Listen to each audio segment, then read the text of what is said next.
Okay, now for the remainder of the talk, what I'd like to do is just talk briefly about some kinds of, strategies that you can use to help you get through these difficult times. The first thing that we're facing as a challenge, and a thing where we can really perhaps, take some small steps to help ourselves, is in the area of enhancing self-regulation.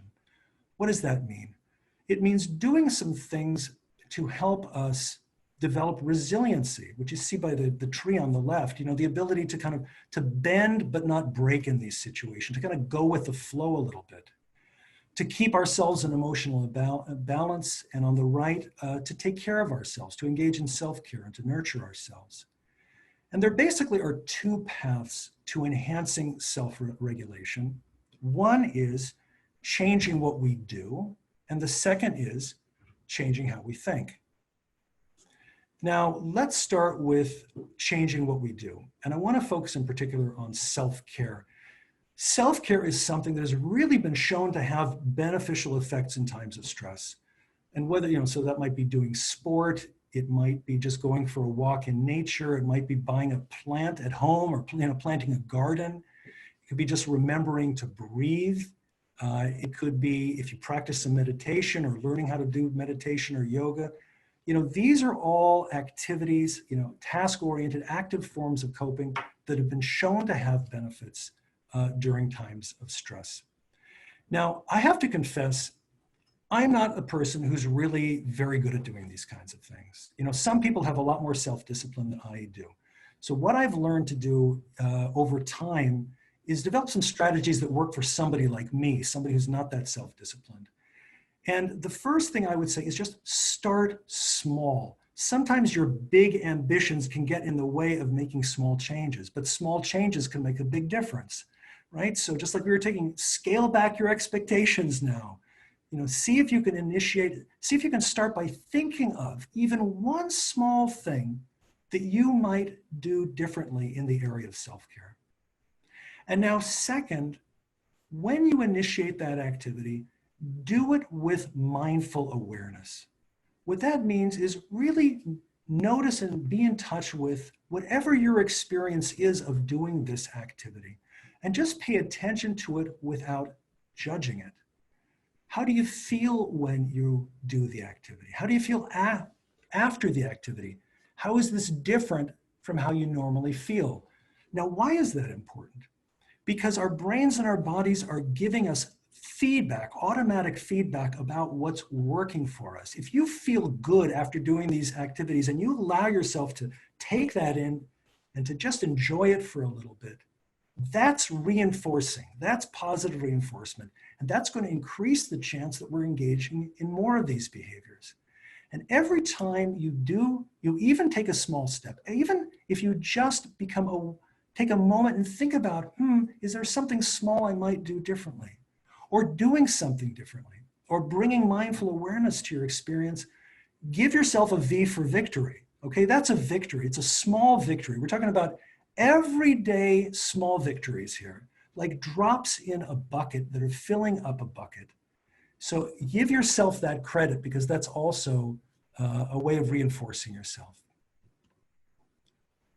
Now, that has to do with self-regulation in terms of, what are some of the ways in which you can do things to enhance your self-regulation. Another way in which we can regulate ourselves has to do with how we look at situations, how we think about situations. In other words, it's sort of like having a kind of relationship with stress. Most of us, when it comes to stress, we just want to push it away or ignore it or escape from it.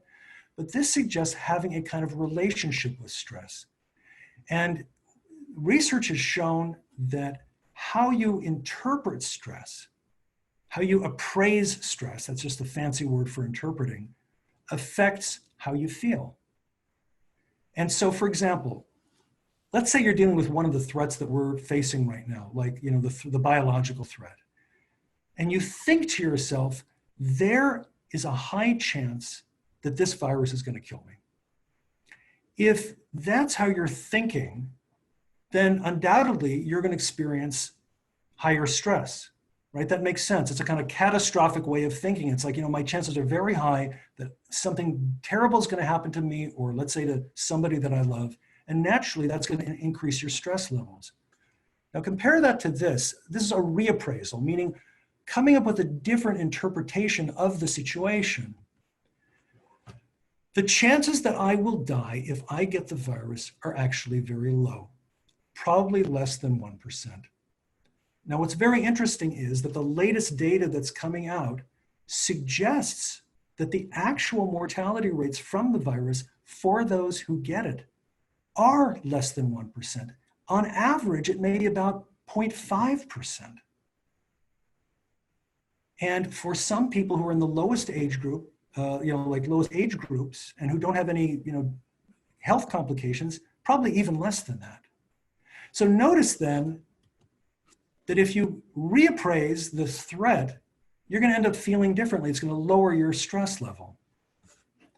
Now, not only in these situations do we appraise threat, but we also appraise our attempts to cope. We kind of ask ourselves, we pay attention to how we're coping. We say, how am I doing? How am I doing? Well, this is called coping appraisal. How do you interpret your own acts of coping?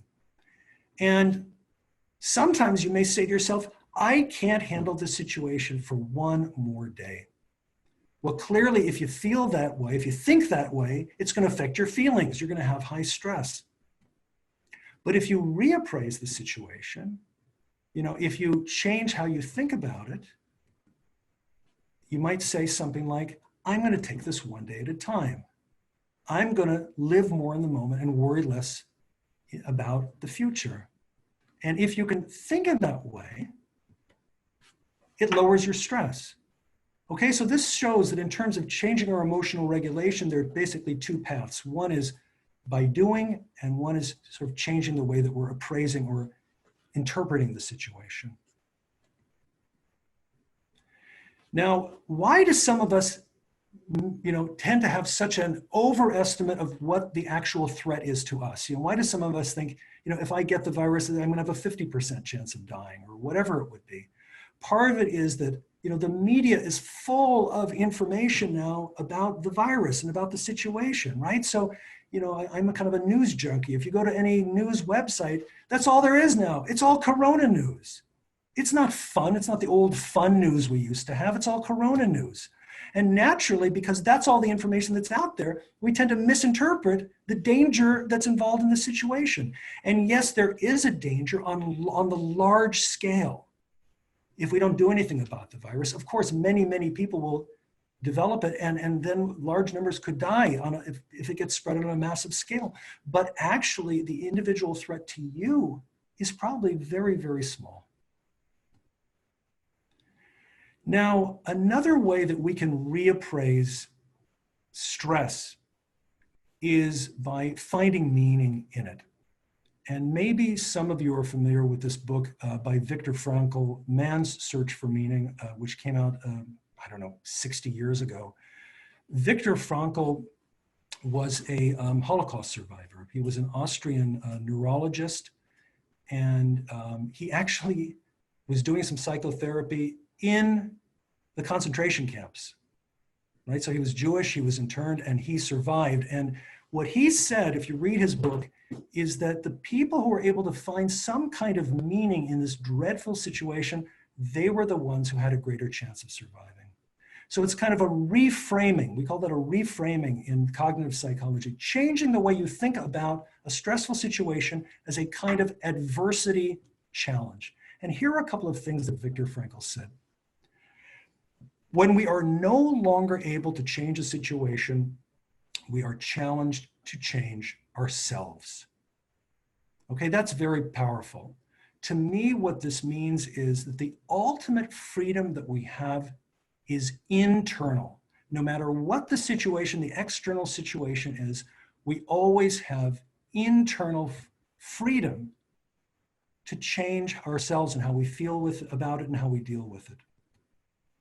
And he also said, between stimulus and response, there is a space. And in that space is our power to choose our response. In our response lies our growth and our freedom.